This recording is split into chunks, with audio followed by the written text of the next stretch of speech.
जाग मुसाफिर भोर भई, अब रैन कहाँ जो सोवत है, जो सोवत है वो खोवत है, जो जागत है सो पावत है। विरोधी विचार के लोग, संविधान को मानने वाले लोग कहीं प्रोफेसर न बन जाएं, वरना सारी लड़ाई तो कलम और किताब की है। वो अपने विचार से आपके सामने मुश्किल पैदा कर देंगे। जंगल की लकड़ियों को समझाया जा रहा है कि कुल्हाड़ी का साथ दो, क्योंकि इस कुल्हाड़ी में लकड़ी जो है तुम्हारी जाति की तो है। घोषणा हो चुकी है इस देश के हिंदू राष्ट्र की, बस लिबास संविधान का ओढ़े हुए हैं। और मैं जब इस कार्यक्रम में आ रहा था तो मैंने देखा कि पटना की सड़कों के किनारे भगवा रंग के बहुत सारे बैनर और पोस्टर लगे हुए हैं, जो एक दक्षिणपंथी विचारधारा के राजनीतिक दल, उसके नेताओं और उसके बड़े बड़े लोगों की तस्वीरों के साथ बधाई दी गई है संत रविदास की। और मैं उनका कुछ दोहा जो बहुत प्रसिद्ध है, मन ही पूजा मन ही धूप, मन में ही स्यों सहज स्वरूप। रविदास जन्म के कारणे होत न को नीच, नर को नीच कर डारे है ओछे कर्म की कीच। जन्म जात मत पूछिए का जात और पात, रविदास पूछ सब प्रभु के कोई न जात को जात। ऐसा चाहूं राज में जहां मिले सबन को अन्न, छोट बड़ो सब संबसे रविदास रहे प्रसन्न। इन तमाम दोहों और विचारों के साथ जब रविदास को याद करते हैं तो ये हम पाते हैं कि उसका मेल उस खेमे के लोगों से हो ही नहीं सकता जो जाति के नाम पर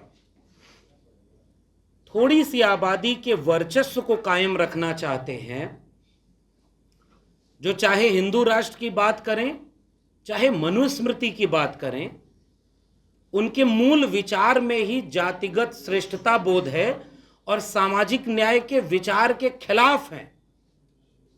वो लोग 2025 के भारत में संत रविदास की भी जयंती की बधाई दे रहे हैं, खुलेआम सार्वजनिक तौर पर। 6 दिसंबर और 14 अप्रैल को बाबा साहब अंबेडकर की मूर्तियों पर माला पहना रहे हैं। संविधान बदलने के नारे को लेकर चुनाव में जा रहे हैं और चुनाव जीते या न जीते सत्ता जीत ले रहे हैं। ऐसे वक्त में चुनाव जीतने के बाद संविधान पर माथा झुका रहे हैं। ऐसे वक्त में इस देश की सबसे बड़ी चुनौती ये हो गई है कि ये जो विचारधाराओं का गड्ढमड्ढ किया जा रहा है वो इसीलिए कि जो विचारधाराओं का संघर्ष है उसे धुंधला कर दिया जाए। जब मौका मिले जाति के नाम पर, जब मौका मिले क्षेत्र के नाम पर, उस वर्चस्वशाली विचार को विजेता घोषित करके वापस उस दौर में इस मुल्क को ले जाया जाए जहां मुट्ठी भर लोगों के हाथ में पूरी ताकत हो, सत्ता हो, संसाधन हो और बाकी लोग उस ताकत को बरकरार रखने के जरिया मात्र बन जाएं। इस पूरे स्वप्न और इस पूरे विचार के खिलाफ देश में जहां कहीं भी आवाज उठ रही है, हम उसके साथ खड़े होना चाहते हैं और इसलिए हम बदलो बिहार संवाद के साथ इस मंच पर खड़े हैं।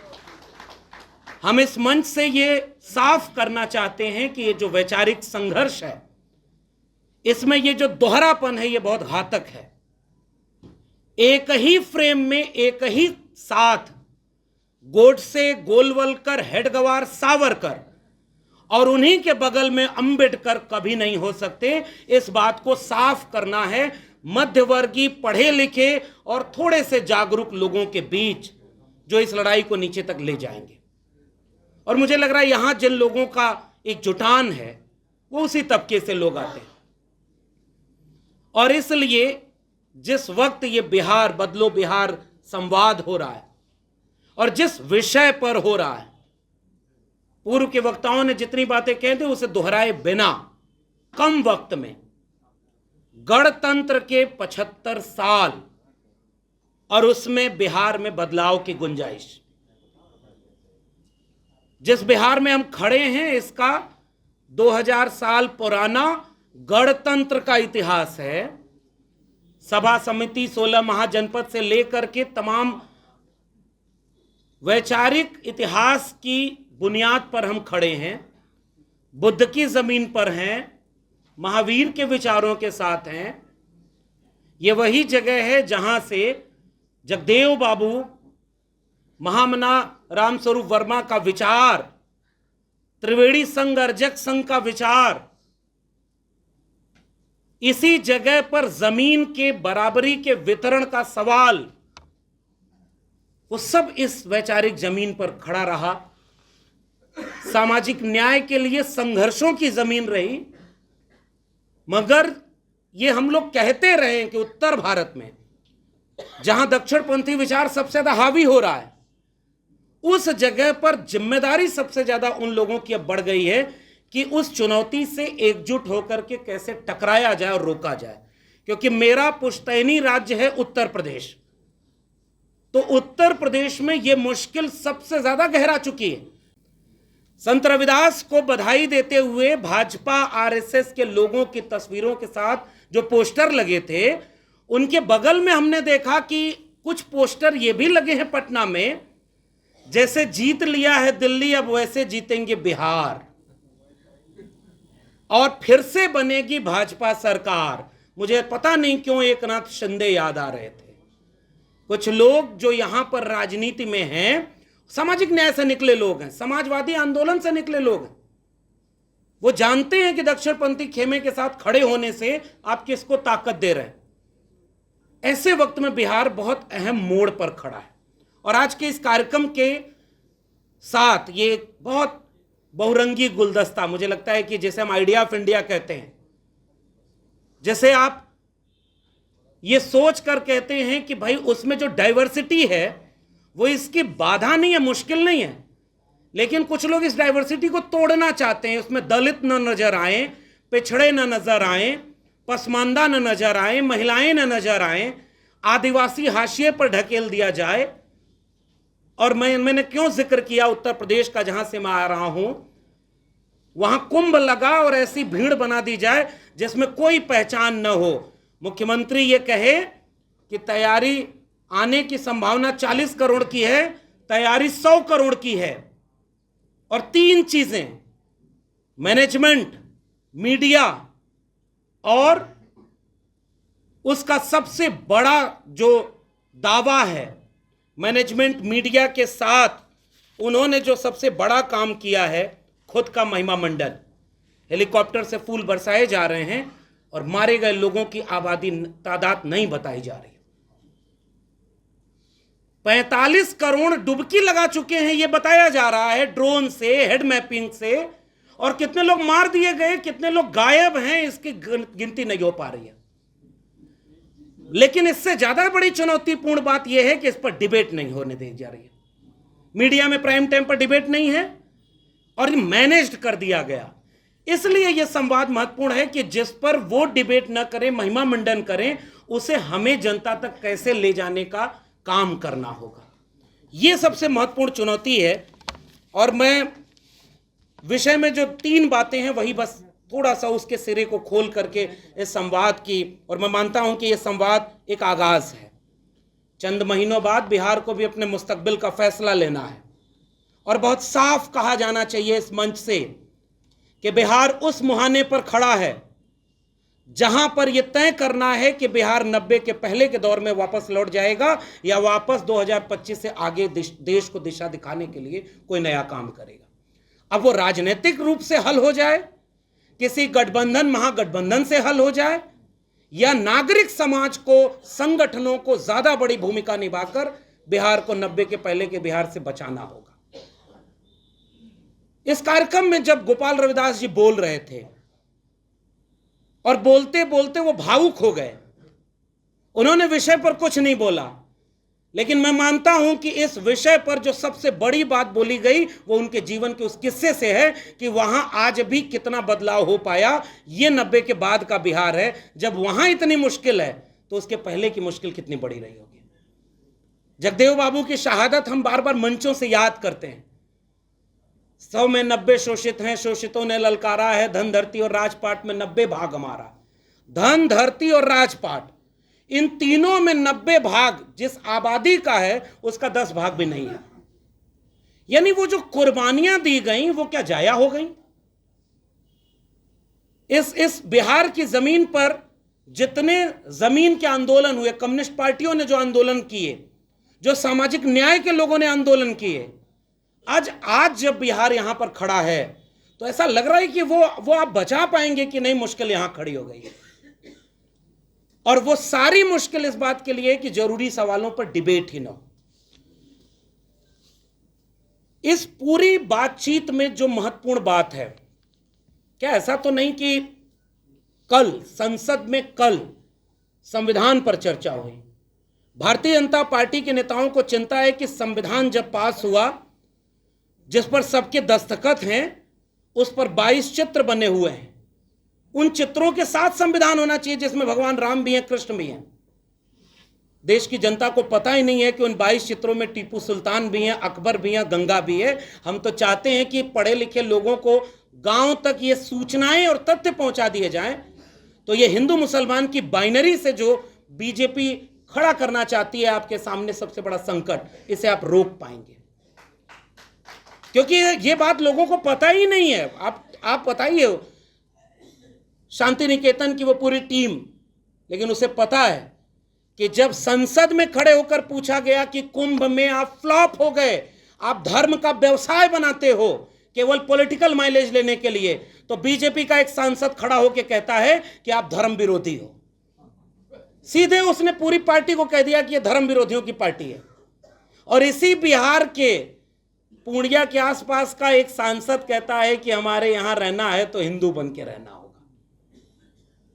और यहां जितनी तरह के अन्याय अत्याचार है उस पर डिबेट नहीं हो रही है। मेरा मानना यह है 75 साल के गणतंत्र ने जितना हासिल किया था, इसमें बदलाव, आज के संवाद का जो विषय है वो बदलाव केवल यह है, मेरे मुताबिक 2 काम आज हम कर सकते हैं। गणतंत्र का मतलब क्या है? उसे इस तंत्र की बजाय गण तक पहुंचा दिया जाए। बैठने का अधिकार सबको नहीं था। बाबा साहब के संविधान के बाद जो हासिल किया इस गणतंत्र ने, नई पीढ़ी के नौजवानों को शायद वो बरगला दिया गया। क्योंकि पहले के वक्ताओं ने वो सारी बातें कह दी हैं कि शिक्षा कैसे बर्बाद की गई, रोजगार कैसे खत्म किया गया। जब शिक्षा और रोजगार खत्म कर दिया गया है तो बरगलाना आसान हो गया है। इसलिए अभी संदीप सौरभ जी जब संचालन कर रहे थे तो उन्होंने एक वाकये का जिक्र किया। 2017 में आरएसएस ने दिल्ली में सफाई अभियान के समय विश्वविद्यालयों की भी सफाई की बात की थी। और उस सफाई अभियान में, उस पूरे अभियान का शिकार मैं भी हुआ। क्योंकि वो जब सफाई कर रहे थे तो वो ये देख रहे थे कि आरएसएस के लोग कैसे कुलपति बने, प्रोफेसर बने, वाइस चांसलर बने और प्रिंसिपल बने। इससे ज्यादा गंभीरता से वो ये देख रहे थे कि उनके विरोधी विचार के लोग, संविधान को मानने वाले लोग कहीं प्रोफेसर न बन जाएं, वरना सारी लड़ाई तो कलम और किताब की है। वो अपने विचार से आपके सामने मुश्किल पैदा कर देंगे। इसलिए मेरा मानना यह है कि जहां शिक्षा नहीं पहुंची है वहां, अगर हम ये बताने जाएं कि 2025 के बजट में पिछले 10 साल में शिक्षा का बजट आधा कर दिया गया। 2014 में इस देश का शिक्षा का बजट 5.3% जीडीपी का कुल था। आज की तारीख में वो 2.26% के आसपास हो गया है। और पूरी तरह से शिक्षा व्यवस्था बर्बाद कर दी गई। रोजगार का आलम यह है कि पूरे, अब यहां तो आंदोलन चल रहा है, लाठी चल रही है। मेरे उत्तर प्रदेश में देश का सबसे अच्छा उदाहरण मिल जाएगा। कांवड़ लेके जाइए, हेलीकॉप्टर फूल बरसाएगा। 69,000 शिक्षक भर्ती में दलित पिछड़े अपनी नौकरी मांग रहे हैं, पुलिस लाठी बरसाती है। तो वो लाठी जो बरस रही है और फूल जो बरस रहा है, इसी के बीच अगर हम अपने आम लोगों को यह समझा पाए कि उनके बच्चों को लाठी चाहिए या फूल बरसाने का हेलीकॉप्टर, मुझे लग रहा है आधी बदलाव की लड़ाई को हम लड़ लेंगे। क्योंकि उन्हें नहीं पता, जहां शिक्षा नहीं पहुंची उसे शिक्षा बजट से नहीं मतलब, स्वास्थ्य बजट से नहीं मतलब। लगा होगा एक जमाने में समाजवादियों और अम्बेडकरवादियों का नारा, रोटी कपड़ा सस्ती हो, दवा पढ़ाई मुफ्ती हो, सबको शिक्षा सबको काम, वरना होगी नींद हराम। शिक्षा पर जो खर्चा हो बजट का 10वां हिस्सा हो। सबको शिक्षा दे न सके जो वो सरकार निकम्मी है, और जो सरकार निकम्मी है वो सरकार बदलनी है। इन नारों के संघर्षों के साथ बिहार के गणतंत्र ने 75 साल में जो हासिल किया था वो वापस छीन लिया गया है। मेरा मानना यह है, बिजनेस व्यापार में हम कहीं नहीं हैं और शिक्षा में कहीं नहीं हैं, और पूरे बिहार को वापस उस तरफ ढकेल दिया गया है जहां से वो 90 के पहले का बिहार दस्तक दे रहा। लेकिन एक बदलाव है। सारथी कौन बना है इस पूंजी और जाति का गठजोड़, वर्चस्वशाली तबके का, पूंजी का गठजोड़ उसी वर्चस्व के साथ, पुरुषों का गठजोड़, हिंदू का गठजोड़। लेकिन सारथी कौन बन रहा है, इसका उदाहरण बिहार ने। मैं बिहार से क्यों ये उदाहरण दे रहा हूं, वो जो ताकतें इस बिहार को 90 से पहले ले जाना चाहती हैं, उन्होंने अगुवाई दलितों पिछड़ों को सौंप रखी है इसी बिहार में। सबसे महत्वपूर्ण बात, हमारे यहां उत्तर प्रदेश में तो मुख्यमंत्री वो ऐसा आ गया है जिसको सामने से आप देखकर पहचान सकते हैं, जो ये कहता है कि मैं योगी हूं, उसके बाद भी मेरी जाति क्षत्रिय है और मुझे नाज है इस जाति पर क्योंकि इसमें भगवान भी पैदा होते हैं। ये इंटरव्यू में उन्होंने बोला है। लेकिन बिहार में अगुवाई कौन कर रहा है हर तरफ से, वो झंडा बरदारी पिछड़े और दलितों को, जंगल की लकड़ियों को समझाया जा रहा है कि कुल्हाड़ी का साथ दो, क्योंकि इस कुल्हाड़ी में लकड़ी जो है तुम्हारी जाति की तो है। ये बिहार मुश्किल में है, और इसलिए मैं इस मंच का इस्तेमाल केवल एक बात कहने में कर रहा हूं। पूर्व के वक्ताओं ने, चाहे नवीन जी ने, रतन जी ने और हमारे तमाम साथियों ने जो बात कही है, संकट गहराया यह है कि हमने अपने मित्रों का एक बड़ा खेमा नहीं तैयार किया। हम चाहते हैं कि बिहार गणतंत्र के 75 साल में कहां चुनौती में फंसा है, इसको एक वैचारिक एका की तरह जोड़ करके देखा जाए। और बदलाव की चुनौती क्या है? न्यूनतम सहमति पर अधिकतम एकता। इस बात की एकता कि पढ़ाई, कमाई, दवाई, सिंचाई, महंगाई के सवाल पर, शिक्षा के सवाल पर किया तो था जाति जनगणना यहां की महागठबंधन सरकार ने, आंकड़े भी सार्वजनिक कर दिए। हमें उम्मीद थी कि जाति जनगणना के सवाल पर देश में एक आंदोलन पैदा होगा, और हम ये देख रहे हैं कि बिहार, जिसने आजादी के बाद पहली बार जाति जनगणना कराई और जिसने एक उम्मीद पैदा की थी कि दलितों, पिछड़ों, आदिवासियों, पसमानदाओं, महिलाओं के, गरीबों के, कमजोरों के, मजदूरों के, किसानों के सवाल पर एक नया आंकड़ा आया है, एक नई डिबेट खड़ी होगी, आंदोलन खड़ा होगा। लेकिन अधिकांश लोग कुंभ नहाने चले गए, इसलिए यहां का मामला ठंडा पड़ गया। मैं ये मानता हूं कि संवाद एक आगाज होना चाहिए, श्रृंखला चले कि आखिर वो आंकड़ों के साथ क्या हम अपने लोगों को समझा नहीं पाए कि जाति जनगणना से लाभ क्या होने वाला है, और वो समझा गए कि डुबकी से लाभ क्या होने वाला है। इसी संत आंदोलन ने, आज रविदास का दिन है, मैं कंक्लूड कर रहा हूं यहीं पर, मन चंगा तो कठौती में गंगा, मोको कहां ढूंढे रे बंदे, मैं तो तेरे पास में, ना मैं मंदिर, ना मैं मस्जिद, ना काबे कैलाश में, खोजी हो तो तुरते मिले हो पल भर की तलाश में, कहे कबीर सुनो भाई साधो, मैं तो हूं विश्वास में। सारा विमर्श खत्म। अब एक विमर्श होगा जो आरएसएस और नागपुर आपको समझाएगा कि हिंदू होने का मतलब क्या है। तो ये सांस्कृतिक लड़ाई सामाजिक, आर्थिक, राजनीतिक तीनों मोर्चों पर लड़ी जानी है, और इसी से गणतंत्र के 75 साल में जो हासिल हुआ था उसे बचाया जा सकता है। मैं आखिर में अपनी बात खत्म करते हुए एक कविता जो हम लोगों की बहुत प्रिय है, वो डरते हैं, किस चीज से डरते हैं? वो डरते हैं, किस चीज से डरते हैं? तमाम धन दौलत, गोला बारूद, पुलिस फौज के बावजूद वो डरते हैं कि एक दिन निहत्थे और गरीब लोग डरना बंद कर देंगे।